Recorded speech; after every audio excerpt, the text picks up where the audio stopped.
지혜로운 아버지에게 삼남매가 있었습니다. 건강이 급격하게 안 좋아진 이 아버지는 자녀들을 다 불러 모아서 이렇게 이야기를 합니다. 내가 너희들 다 대학 보내고 장가 보내고 시집 보내느라 많이 애썼다. 그리고 사업을 하느라 지금까지 7억의 빚을 지게 되었다. 내가 건강이 안 좋아서 언제 세상을 떠날지 모르니까 미안하지만 너희들이 조금씩이라도 이 빚을 갚아줬으면 좋겠다. 각자 여기 종이에 나는 얼마씩 갚겠다 이렇게 적어서 나한테 보여줘라. 갑자기 분위기가 싸늘해졌습니다. 큰 재산을 아버지가 나눠주실 줄 알고 기대하는 마음으로 왔는데 오히려 빚을 갚아달라는 그 말씀에 서로 눈치를 보면서 침묵이 계속되었습니다. 마침내 첫째가 2천만 원 이렇게 적어서 냈습니다. 둘째는 1,000만 원 이렇게 적었습니다. 제일 형편이 어려운 막내가 5천만 원 이렇게 적었어요. 그 이후로 자녀들은 아버지 문병은 오지 않았고 전화로도 안부를 묻지 않았습니다. 그만큼 마음의 상처가 있다는 얘기죠. 근데 아버지의 건강이 점점 안 좋아지더니 이제 마지막 때가 됐다 직감한 아버지가 다시 한번 자녀들을 다시 불러서 이렇게 얘기합니다. 얘들아, 사실은 내가 죽으면 너희들이 내 재산을 가지고 싸울 것 같아서 내가 거짓말을 한 것이다. 그동안 내 재산을 다 정리하고 공증을 마쳤다. 지난번에 너희들이 빚을 갚겠다고 적어낸 그 액수의 5배를 각각 나눠주도록 하겠다. 그래서 첫째는 1억을 받을 수 있고, 둘째는 5천만 원을 받을 수 있고, 셋째는 2억 5천만 원을 받을 수 있습니다.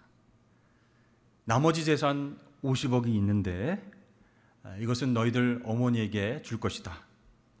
근데 이 어머니 재산은 나중에 내가 지시한 대로 너에게 나눠줄 것인데 거기에 대한 유언은 이 금고에 넣어두도록 하겠다 하면서 이 금고 키를 아내에게, 그러니까 자녀들의 어머니에게 맡겨주고 숨을 거뒀습니다. 자녀들은요 속으로 엄청 아쉬워했습니다. 그때 더 큰 금액을 써서 낼 걸. 표현은 하지 못했지만 너무 아쉬웠죠. 여러분, 아버지 장례 이후에 자녀들은 어떻게 했을까요? 서로 어머니를 왕같이 모시기 시작했습니다. 어머니 우리 집에 오세요. 어머니 우리 집에서 좀 쉬세요. 뭐 필요한 거 없으세요? 네, 각자 돌아가면서 집으로 모시고 맛있는 음식을 해서 대접하고 여행도 보내드리고 건강도 신경 써서 돌봤습니다. 시간이 이제 많이 흘러서 어머니가 돌아가실 무렵에 금고의 키를 받아든 이 자녀들은 그 안에 있는 아버지의 유서를 읽을 수 있었습니다. 거기에는 이렇게 적혀 있었습니다. 어머니 재산 50억을 너희들 모두에게 공평하게 분배했다. 그동안 어머니를 잘 모시고 효도해 주어서 참 고맙다. 이렇게 적혀 있었습니다. 이 아버지의 현명한 판단과 지혜로 인해서 자녀들은 유산 상속 때문에 서로 싸우지 않고 다투지 않았고 또 어머니에게 효도를 다할 수 있었다는 그런 이야기입니다. 여러분, 하나님은 이스라엘 백성들을 사랑하셨습니다.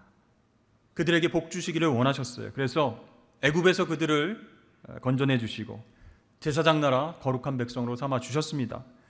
그럼에도 불구하고 그들은 쉽게 부패하고 타락할 수밖에 없다는 것을 하나님이 잘 아셨어요. 기회만 되면 서로 싸우고 서로 내 것이라고 그렇게 갈등하고 불평과 원망을 하나님께 쏟아부을 것이 분명했습니다.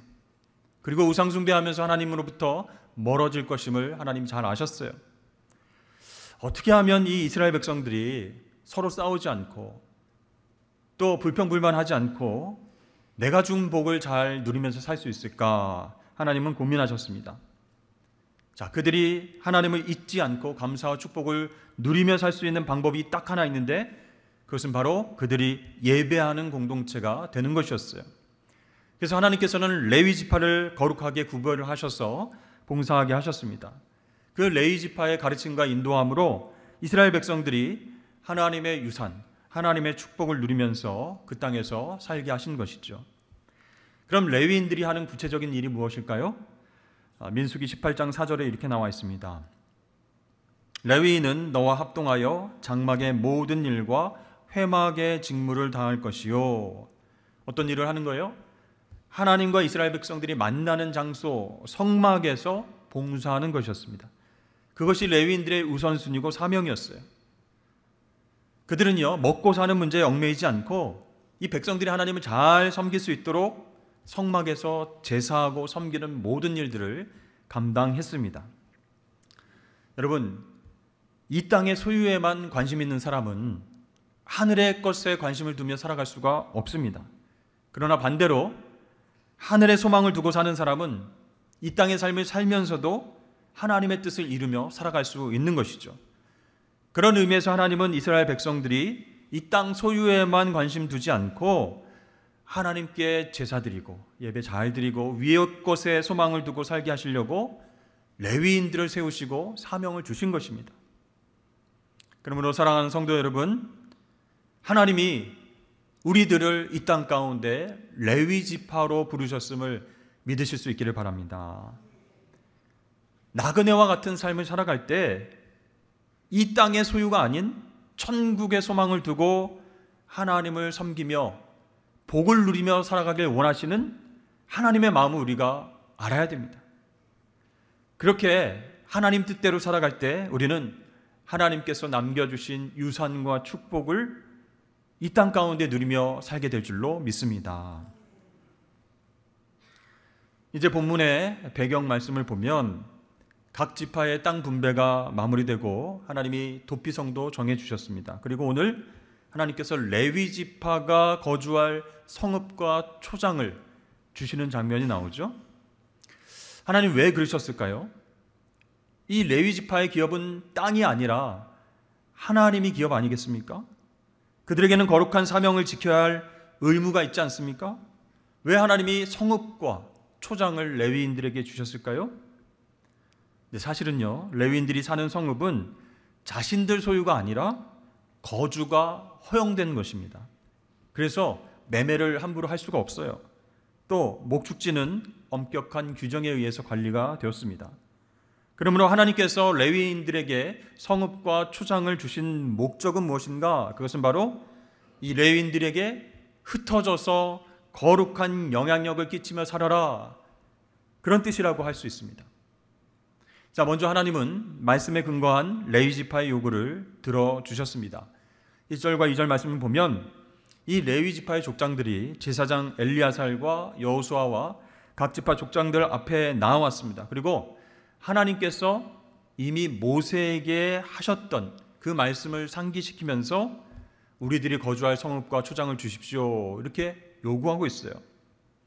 민수기 35장 2절과 3절 말씀 보니까 이스라엘 자손에게 명령하여 그들이 받은 기업에서 레위인에게 거주할 성읍들을 주게 하고 너희는 또 그 성읍들을 두르고 있는 초장을 레위인들에게 주어서 성읍은 그들의 거처가 되게 하고 초장은 그들의 재산인 가축과 짐승들을 둘 곳이 되게 할 것이라. 아멘. 하나님께서 이미 모세에게 이렇게 명령하신 것이에요. 너희가 이제 가나안 땅에 들어가서 정복 전쟁을 마친 후에 땅을 분배받으면 각 지파가 받은 그 땅에서, 그 기업에서 레위 지파에게 성읍과 초장을 각각 나누어 주어라, 이렇게 명령하신 거예요. 자, 시간이 흘렀습니다. 각 지파의 모든 땅 분배가 끝났어요. 그 시점에서 레위 지파가 하나님 약속의 말씀을 기억하면서 우리에게 성읍과 초장을 주십시오 요구하고 있습니다. 여러분, 이것은 하나님 약속과 하나님 말씀에 근거한 요구입니다.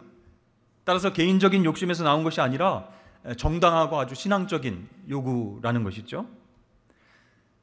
우리도 하나님께 기도할 때 하나님 이거 주시옵소서, 하나님 이거 주실 줄 믿사오니 그냥 주시옵소서, 이렇게 기도하면 하나님께서 들어주실까요? 인간적인 욕심이나 세속적인 목적으로 구할 때 하나님은 응답하지 않으십니다. 그러나 우리가 하나님 약속의 근거에서 하나님 말씀 의지에서 구할 때 하나님은 약속하신 바를 잘 알고 계시기 때문에 그 기도에 응답하여 주실 줄로 믿습니다. 요한일서 5장 14절 15절에 이렇게 나와 있습니다. 그를 향하여 우리가 가진 바 담대함이 이것이니 그의 뜻대로 무엇을 구하면 들으심이라. 우리가 무엇이든지 구하는 바를 들으실 줄을 안즉 우리가 그에게 구한 그것을 얻은 줄을 또한 아느니라. 아멘. 그렇습니다. 하나님의 뜻대로 구하는 것, 하나님 말씀을 근거로 기도하는 것, 그것이 바로 응답받는 비결이 된다는 것이죠. 자, 여러분, 레위 지파가 받은 것 어느 정도입니까? 다른 지파와 비교했을 때 그보다 못한 것이 아니었습니다. 48개라고 하는 많은 성읍을 받았습니다. 그것도 정말 중요하고 좋은 위치에 있는 성읍과 초장을 받은 것이죠. 오늘 읽지는 않았지만 본문 4절부터 7절까지 말씀을 보니까 이 레위 지파 속에서 아론 자손은 유다, 시므온, 베냐민 기업에서 13개 성읍을 받았습니다. 또 남은 그앗 자손이 에브라임, 단, 므낫세 반 지파 기업에서 10개 성읍을 또 받았습니다. 게르손 자손은 이스사갈, 아사헬, 납달리, 므낫세 반 지파 기업에서 13개 성읍을 받았고요. 무라리 자손은 스불론, 르벤, 갓 지파 기업에서 12개 기업을 받았습니다. 총 48개의 성읍을 받고 레위 지파 사람들이 흩어져서 살게 되었다라는 것이죠. 사람은요, 약속한 것을 얼마든지 파기하고 잘 기억이 안 나는데 이렇게 거절할 수 있습니다. 그러나 우리 하나님은 그렇지 않으십니다. 약속하신 말씀대로 그대로 이루시는 신실하신 분이신 줄로 믿습니다. 그러면 여러분 기도할 때요, 내 욕심대로 하지 마시고 하나님 말씀을 붙잡고 기도하십시오. 약속한 것을 이루시는 그 하나님을 신뢰하고 기도하십시오. 그러면 반드시 하나님께서 우리 기도에 응답하여 주실 것입니다. 여러분, 하나님께서 레위 지파에게 성읍과 초장을 주신 이유가 뭐라고요? 흩어져서 거룩한 영향력을 끼치라, 그런 뜻이었죠. 그러면 레위 지파가 아닌 다른 이스라엘 각 지파에게 바라는 것은 무엇이었을까요? 하나님께서는 이 이스라엘 모든 백성들이 더불어 사는, 함께 사는 공동체를 이루길 원하셨어요. 자, 이스라엘 백성들 땅 분배의 마지막은 각 지파가 제비 뽑고 얻은 그 땅을 소유 삼는 것이 아니었습니다. 최종적으로 이것이 우리 땅이구나 이렇게 확정된 순간 그 땅의 일부, 그 땅에서 좋은 기업, 성읍을 레위 지파를 위해서 내놓는 것이 땅 분배의 마지막 순서였다는 것이에요. 여러분 생각해 보세요. 내가 노력하고 애써서 드디어 내 것이 되었다라는 기쁨을 누리는 그 순간 그것을 레위 지파를 위해서, 다른 사람을 위해서 내놓고 나누는 것 쉬웠을까요? 사실 레위 지파는 전쟁에 참여하지 않고 성막에서 봉사만 했습니다. 아니, 우리 지파가 목숨 걸고 싸워서 힘들게 얻은 기업인데 그 중에서 좋은 성읍과 초장을 왜 레위 지파에게 주는 겁니까? 이렇게 아까워하지 않았을까요? 그런데요, 놀랍게도 하나님 명령에 순종해서 각 지파는 레위 지파에게 자신들 소유의 성읍과 초장을 나누어 줬어요. 여러분, 그렇게 했을 때 어떤 유익이 있을까요? 각 지파들은 레위 지파의 역할, 즉 성막과 제사를 섬기는 일을 존중하게 된다라는 것이죠. 정말 하나님께 제사 드리는 것이 중요한 것이지. 그래서 하나님께서 그들에게 성읍과 초장을 나눠주라고 하신 거구나. 그들의 사명을 존중하게 됩니다. 제사 드리는 일이 중요하다고 생각을 하게 되는 것이죠. 또 레위 지파는 어떻게 생각하겠습니까? 이렇게 부족하고 연약한데 우리의 사명을 잘 감당하라고 성읍과 초장을 나눠주시는구나. 더 책임 있게 이 일을 감당해야 되겠다. 다른 지파 사람들을 더 신실하게 섬겨야 되겠다. 그런 마음을 갖게 되는 유익이 있게 되는 것이죠. 그렇습니다. 하나님은 이 일을 통해서 신앙으로 더불어 사는 공동체, 신앙으로 하나 된 공동체를 이루길 원하셨습니다. 여러분, 세상에서 가장 자존심 상하는 일 중에 하나가 구걸해서 얻어먹는 일입니다. 여러분, 구걸해서 음식을 한번 먹어보셨습니까? 우리 가정에서는 우리 어린 자녀들이 주로 먹을 것을 가지고 종종 싸우기도 하죠. 라면 한 젓가락만 줘라. 안 돼. 치사하다. 한 젓가락도 못 주냐? 아까 안 먹는다고 했잖아. 아니, 먹는 거 보니까 먹고 싶어서 그러는데 한 젓가락도 안 주냐? 네가 끓여 먹어라 하면서 막 싸우는 거예요. 여러분, 구걸은 상당한 용기가 필요합니다. 그럼에도 불구하고 용기 있는 사람만이 라면을 얻어먹을 수 있다, 그런 것이죠. 근데 여러분 생각해 보세요. 레위 지파가 용감하게 우리도 필요하니 땅과 소유를 좀 달라 이렇게 구걸했습니까? 그게 아니었죠. 욕심이나 서운한 마음으로 구한 것이 아니었습니다. 하나님 약속의 말씀을 상기시키면서 이것이 직무와 생활에 필요하니 하나님의 명령이니 우리에게 주십시오 이렇게 요청했던 것이죠. 물론 하나님께서 약속하신 것이고 명령하신 것이기 때문에 주는 것이 마땅한데 각 지파 입장에서는 나누기 싫은 마음이 생길 수도 있다는 것이에요. 여러분, 받기 전에 것을 나누는 것과 이제 받게 된 것을 나누는 것, 그것과는 큰 차이가 있습니다. 그러니까 라면을 끓이기 전에 조금만 나눠 먹자 얘기하면 모르겠는데 다 끓여서 나만 먹는다고 생각했는데 좀 나눠달라 그러면 주기 싫은 것과 마찬가지죠. 그러니까 이 이스라엘 백성들도 사람이니까 이 자기 것이라고 알고 있는데, 자기 성읍이고 초장이라고 알고 있는데 도로 내놔라 할 때는 하나님의 명령이지만 본능적인 이 소유의식과 싸워야 합니다. 그런 갈등과 어려움이 있습니다. 그런데 놀랍게도 이스라엘 각 지파 사람들은 하나님 말씀에 순종했어요. 레위 지파를 위해서 자기 것을 내놓았습니다. 여러분, 이것이 바로 신앙이에요. 내 것이지만 사실 내 것이 아니라 하나님 것입니다. 내가 소유한 모든 것 실질적으로 내 것이 아니라 하나님께 받은 것입니다. 내가 맡아서 청지기 역할을 감당하는 것입니다. 이렇게 실제적으로 고백하는 것이 신앙이에요. 11조를 포함한 모든 것, 다 내가 노력으로 인해서 얻은 소득인데 하나님께 드리라 할 때 어쩔 때는 아깝다라고 하는 생각이 들 때도 있어요. 내 소유인데, 내가 열심히 해서 버는 것인데 감사함을 하나님께 드리자라고 할 때 쉽지가 않은 것입니다. 그래서 신앙 고백이 먼저 있어야 되는 거예요. 내 것처럼 보이지만 내 것이 아닙니다. 하나님의 것입니다. 내가 가지고 있지만 원래 모든 것이 하나님 소유입니다 라는 그 신앙 고백이 있어야 우리는 하나 되는 하나님의 공동체를 만들어갈 수 있는 것이죠. 레위 지파와 나머지 이스라엘 모든 지파는 이렇게 하나님 명령에 함께 순종하면서 하나님을 예배하고 이웃을 섬기는 일에 하나가 되었습니다. 그러니까 하나님께서 보시기에 아름다운 공동체, 하나된 공동체가 되어서 앞으로 나아갈 수 있게 되었다는 것이죠. 여러분, 우리는 서로 다릅니다. 그래서 하나 되기가 쉽지가 않습니다. 우리 소유의식, 이건 내 것이야 라고 하는 그 의식은요, 본능이기 때문에 나누는 것, 함께 짐을 지는 것, 섬기는 것이 생각보다 쉽지 않다는 것이죠. 그런데 하나님은 우리에게 어떻게 말씀하세요? 나누고 섬기면서 하나 되라 이렇게 명령하십니다. 갈라디아서 6장 2절 말씀에 너희가 짐을 서로 지라 그리하여 그리스도의 법을 성취하라. 아멘. 자, 이 레위 지파는요, 하나님께 예배하는 거룩한 백성이라고 하는 그 정체성을 지속적으로 백성들에게 일깨우는 일에 최선을 다하게 됩니다. 또 이스라엘 백성들은 뭘 할까요? 하나님께서 주신 땅에서 마음껏 복을 누리면서 나누며 살게 된다라는 것이죠. 그러면 어떤 일들이 발생하게 될까요? 이 땅의 것에 매이지 아니하고 하늘나라의 소망을 두고 오늘을 살아가게 된다는 것이에요. 하나님의 법을 성취하며 살아가게 될 줄로 믿습니다. 여러분, 내가 모으고 내가 누리는 것이 마지막 단계가 아니라는 거예요.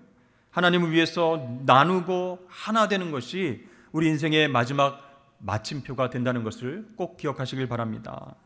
믿음의 공동체를 위해서 내가 할 일은 없을까? 섬기고 나눌 것은 없을까? 하나 되는 그 일에 내가 참여할 수 있는 일은 없을까?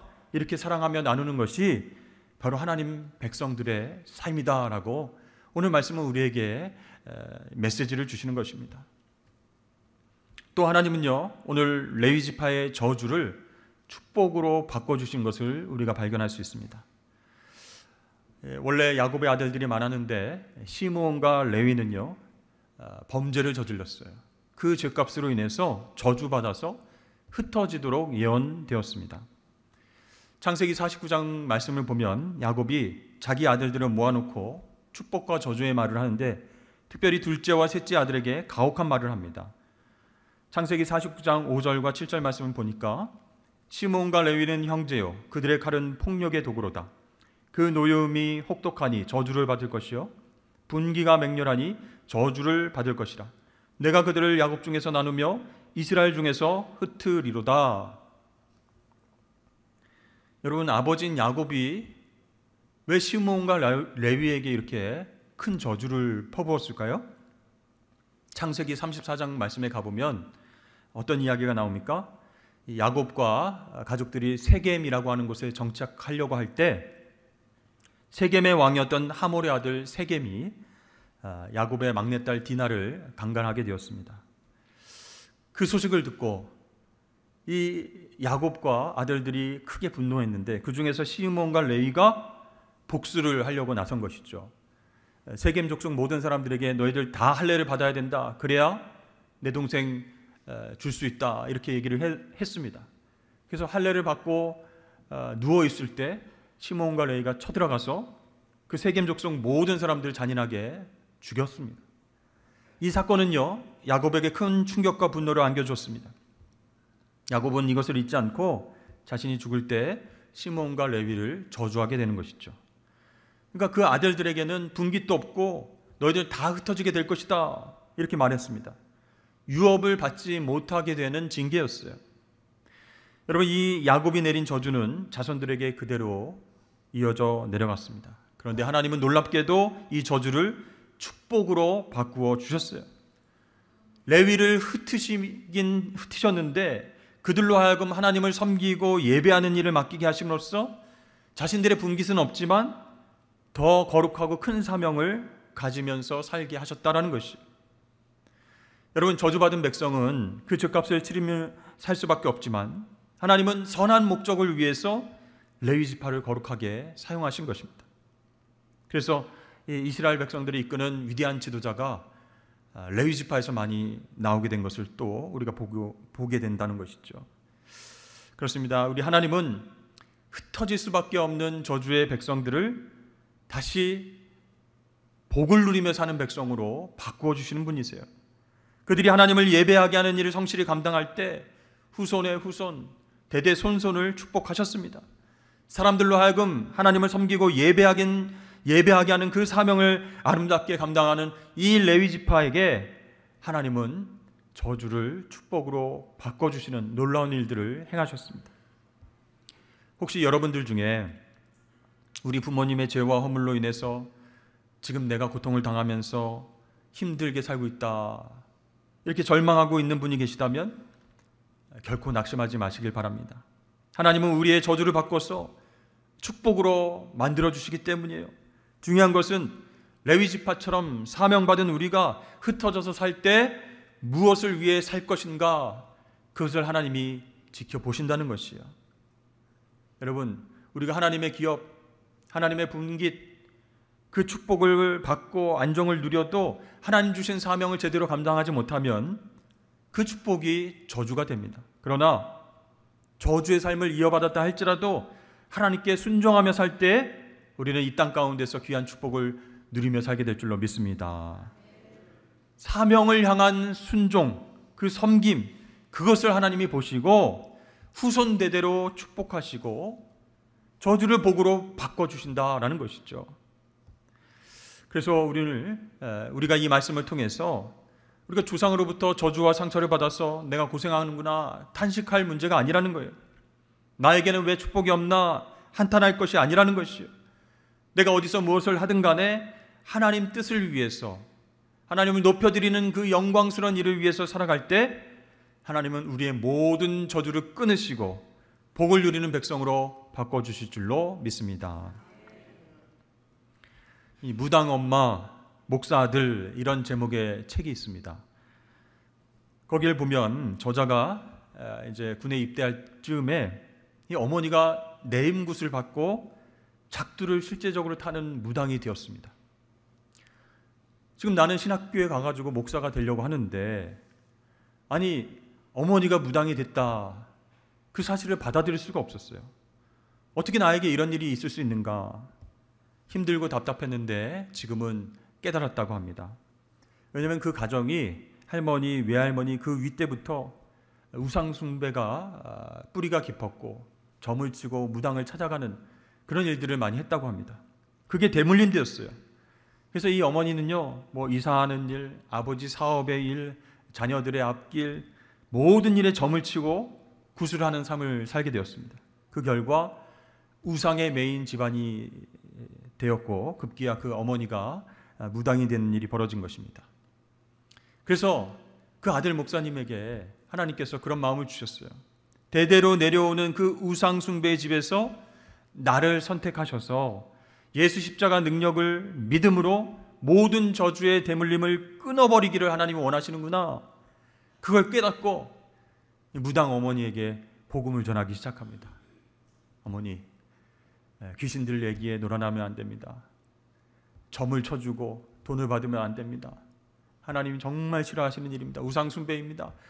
얘기를 하고 복음을 전할수록 계속 싸우게 됐습니다.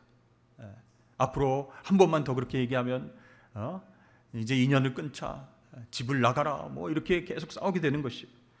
그런데요, 이랬던 무당 어머니가 하나님을 믿게 된 계기가 생겼습니다.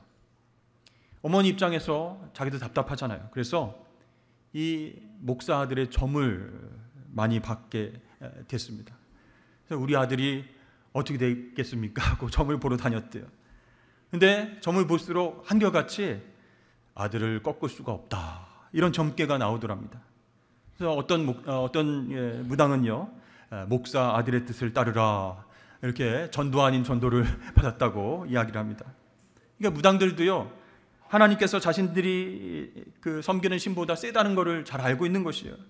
그래서 아들 목사의 뜻을 따르라고, 아들을 이기려고 하지 말라고 그렇게 점괘가 나온 거예요.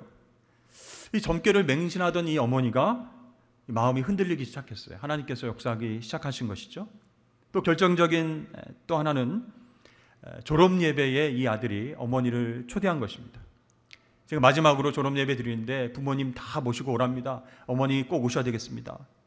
내가 왜 거길 가냐? 무당이 예배 드리는 거 봤냐? 안 간다. 계속 조르는 거예요. 그래서 마지못해 아들 때문에 처음으로 예배에 참석하게 됐답니다. 설교를 듣고 그동안 키워주신 우리 부모님을 위해서 함께 통성으로 기도하겠습니다. 이 기도 시간이 있었는데 그때 이 무당 어머니가 너무 괴롭다는 거예요. 그 기도 시간에 그 무당의 실력과 영험함이 완전히 무너지는 결정적인 계기가 되었습니다.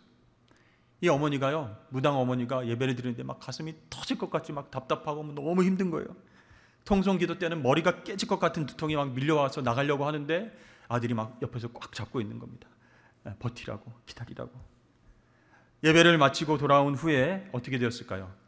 이 어머니의 점집 손님이 다 끊겼습니다. 그러니까 점괘도 안 나오고 그 예전에 막 이렇게 신비하다, 막 잘한다, 이 실력이 완전히 꺾인 거예요.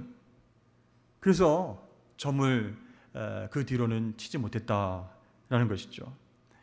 지금 그 목사님의 어머니는 교회에서 권사님으로, 목자로 신앙생활을 잘 하고 계신다라는 그 내용의 책을 읽었습니다.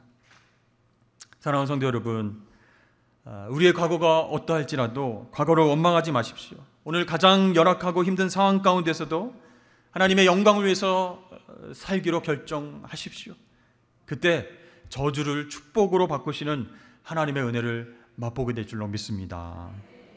하나님은 우리를 레위 지파처럼 부르신 거예요. 사명을 주셨습니다. 흩어져서 거룩한 영향력을 끼치며 살아라. 이 땅의 것이 전부가 아니다. 하늘의 것을 소망하며 예배하는 공동체를 세워나가라.